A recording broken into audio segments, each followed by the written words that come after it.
Let's talk about Matt Keane and his half-yearly review. You must have sat back and looked at that and seen the red ink spilling all over the pages, unfunded promises. We'll get to some of the specifics. But if you were to win, Daniel, you're going to have to inherit what is a financial mess by any measure. How are you going to do that?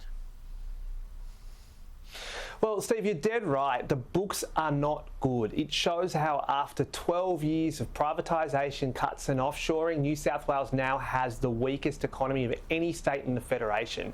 I am worried that Mr Perrottet and Mr Keane will try to win this election by promising money that we do not have on plans that will not work. There is a clear difference between my approach and Matt Keane's approach. I'm not embarking upon a massive spend-a-thon to win elections. We're campaigning on a platform of fiscal prudence. We've made it clear that we will be offsetting our promises. We are not intending to plunge this state further into debt or raid the surplus, as Mr Keane has done today, because New South Wales taxpayers simply can't afford it.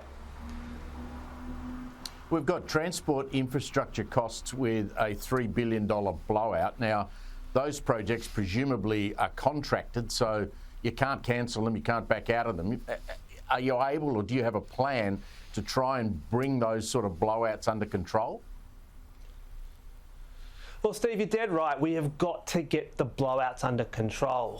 One of the most alarming facts in today's update is the $3 billion we're going to have to spend bailing out transport projects that have gone wrong, or the ones that we're buying from offshore.